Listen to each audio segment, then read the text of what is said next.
Magandang araw! Kumusta? Handa ka na ba sa gagawin nating pag-aaral? Naririto ako upang gabayan at turuan ka sa magiging aralin natin ngayon. Ito ang pangalan. Sa araling ito, ikaw ay inaasahang nagagamit ng wasto ang mga pangalan sa pagsasalita tungkol sa sarili at ibang tao sa paligid. Nakasusulat ng talata tungkol sa sarili. Ano ang pangalan? Ang pangalan ay tumutukoy sa ngalan ng tao, bagay, hayop, puok o lugar at pangyayari. Tunghayan ang mga halimbawa ng pangalan. Mga halimbawa ng ngalan ng tao.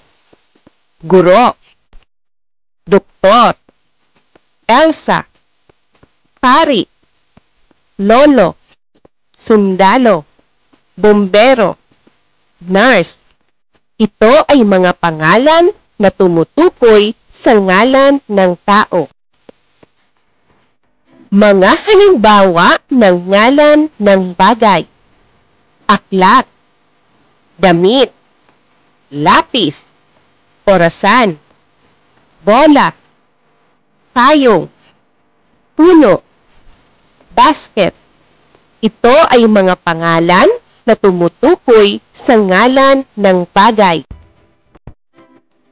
Mga halimbawa ng ngalan ng hayop.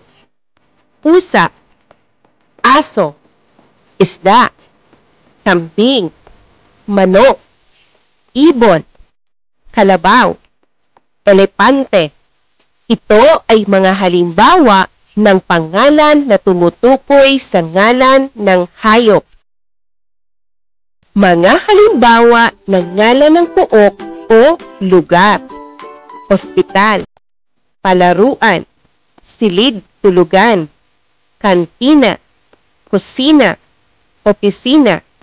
Ito ay mga halimbawa ng pangalan na tumutukoy sa ngalan ng puok o lugar. Mga halimbawa ng ngalan ng pangyayari. Pasko, bagong taon, pista, bagyo, kaarawan, binyag. Ito ay ilan sa mga halimbawa ng pangalan na tumutukoy sa ngalan ng pangyayari. Hangad kong naging malinaw sa iyo kung ano ang ibig sabihin ng pangalan. Subukin mong sagutin ang pagsasanay na aking inihanda sa iyo. Maaari mong isulat ang iyong sagot sa iyong sagutang papel. Maaari mong sabihin ang iyong sagot o kaya'y isulat ang iyong sagot sa sagutang papel kung ang pangalang may salungguhit ay ngalan ng tao, bagay, hayop, puok o lugar o pangyayari. Unang bilang.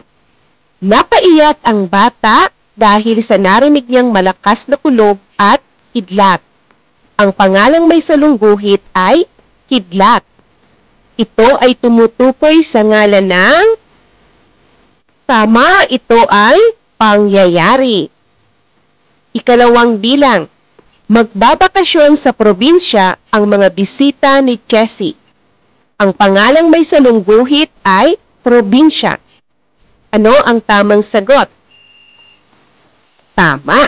Ito ay tumutukoy sa ngalan ng puok o lugar. Pangatlo, sama-sama ang buong pamilya tuwing pagsapit ng Pasko. Ang pangalang may salungguhit ay Pasko. Ano ang tamang sagot? Tama. Ito ay tumutukoy sa ngalan ng pangyayari. Ika-4 na bilang. Pupuntahan namin si Tomas sa ospital ngayong umaga. Ang pangalang may salungguhit ay Tomas. Ano ang tamang sagot? Ang sagot ay tao. Ikalima, nakabili si tatay ng murang gamot sa botika. Ang pangalang may salungguhit ay botika. Ang botika ay tumutukoy sa ngalan ng pook o lugar. Ika-anim, natakot ang pusa nang lumapit ang isang malaking aso. Ang pangalang may salungguhit ay pusa. Ang pusa ay tumutukoy sa ngalan ng hayop. Pampito, tumawag ang kaibigan mo sa telepono kahapon. Ang pangalang may salungguhit ay kaibigan.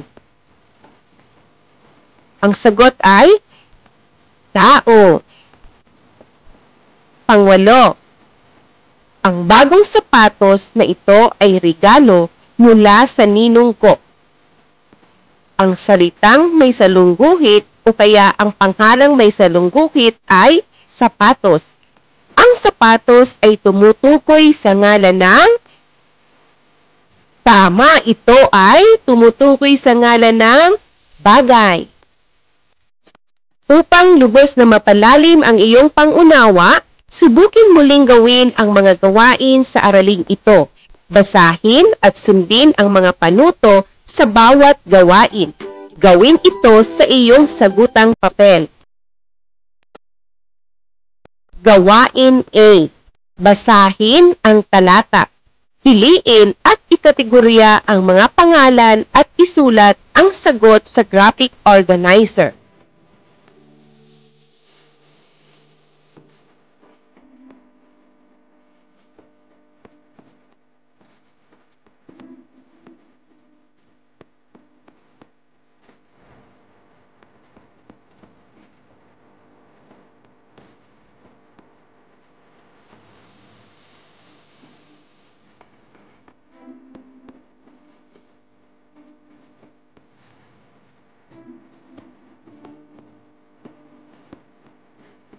Gawain B.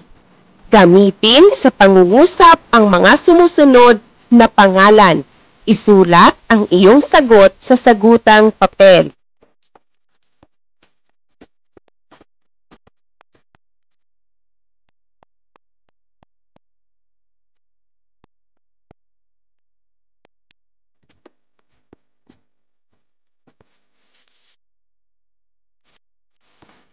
Gawain C. Sumulat ng talata tungkol sa sarili gamit ang mga pangalan. Rubric sa pagmamarka sa gawain C.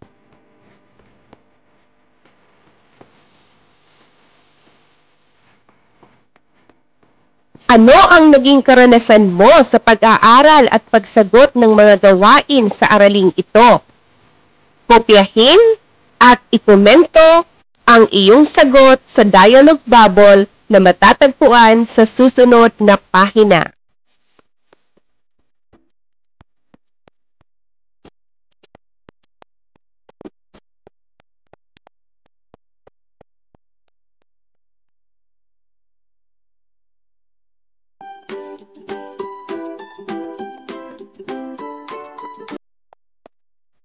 O ano? Handa ka na bang malaman kung tama ang iyong mga sagot sa mga gawain na nakapaloob sa araling ito?